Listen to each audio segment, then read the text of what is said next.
Now, earlier this week, we told you that Viktor Gyökeres was given additional time off as he attempted to finalise his move to Arsenal. Well, he was scheduled to return to train today at Sporting Club in Portugal. So did that happen? Well, let's head to David Nova in Portugal for the very latest. David, I guess that's the key question. Any sign of Viktor Gyökeres at training today? Hello, good afternoon. No sign of Gyökeres today, and I think there is not going to be any sign of him tomorrow. He was expected, or at least Sporting expected Gyökeres to arrive today, at least to sleep in Lisbon, so that he can be tomorrow at the breakfast with the other players. Sporting travels tomorrow to the south of the country, to Algarve, to make some trainings in some friendly games. But Gyökeres already informed Sporting that he's not going to show up neither today, neither tomorrow. So that's where things are now, unless things change suddenly, and we don't believe in that here in Portugal. I think not even Sporting believes that the player is going to change his mind. So no sign of him, and I think he's not going to return in the next couple of days. So things are going to be really tense now. Because he has a contract, he has to show up to training, it's his work, but the player's decision, maybe advised by the agents, is not to return to training. Okay, so do you sense there are more gears here, David? I mean, already we've got the situation, the tense situation, as you very accurately referred to it, between him and his club, and we know the powers that be at Sporting Club in Portugal, but also, you know, that Arsenal are keen and they're waiting. How hard do you sense he's going to push to get this move? I think the player is going to push until the limit, the maximum. Gyökeres only wants Arsenal. That's his biggest dream, to play for Arsenal, for a Premier League club, to play Champions League. That's what Gyökeres wants.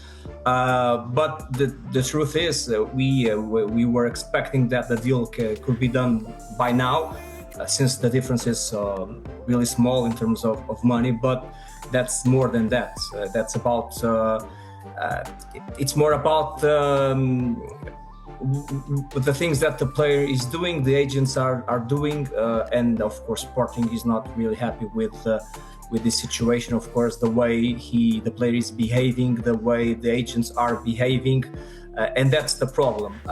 So if Gyökeres doesn't show up in the next couple of days, I think that, of course, maybe he can face a fine, some disciplinary punishment, for example. We don't know that. I think not even Sporting knows that by now. But of course, in terms of the player's point of view, of course, I think he's going to do everything to push for the transfer. We just don't know how not showing up for training can help the deal. That's the big question mark here in Portugal. What the player is expecting by not showing up. If he's expecting the Sporting to agree the deal, I don't think that things are going to be done that way.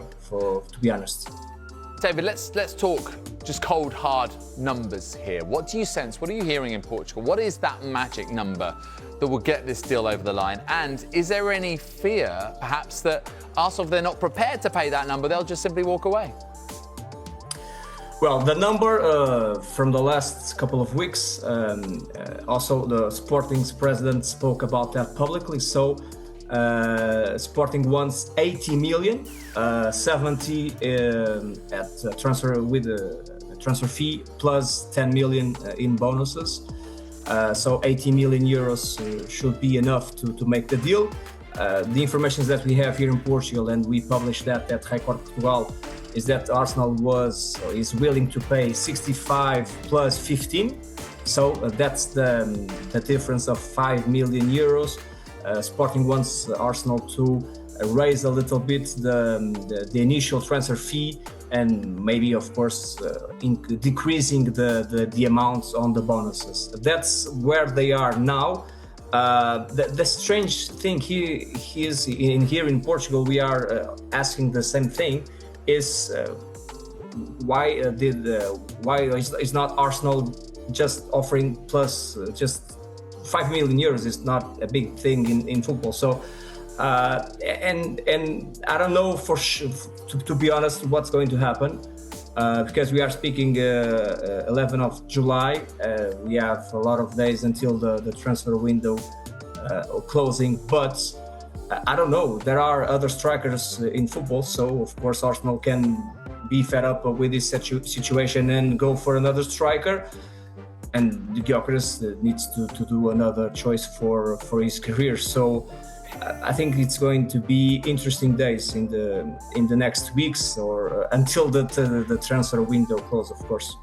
Okay, if this deal were to collapse, David, how might he fancy moving to Manchester United as the next move in his career, potentially?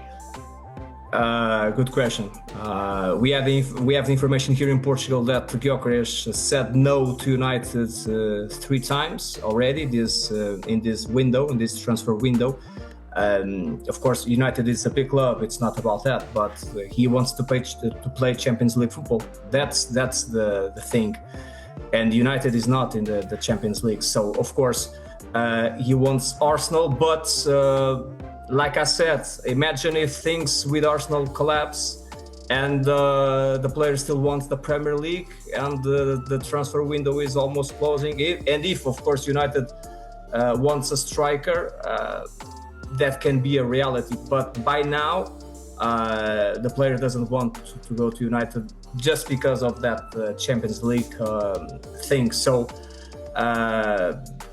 things can change if the deal with Arsenal collapses, and we know that Arsenal has several targets for the attacking, Sesko and other players. They want Gyökeres as well, but I think that the key here is to understand the patience that Arsenal will have to wait for the player, and then let's see what can happen, because the player wants the Premier League. So if he's not going to play for Arsenal, he can play for another Premier League club. Who knows?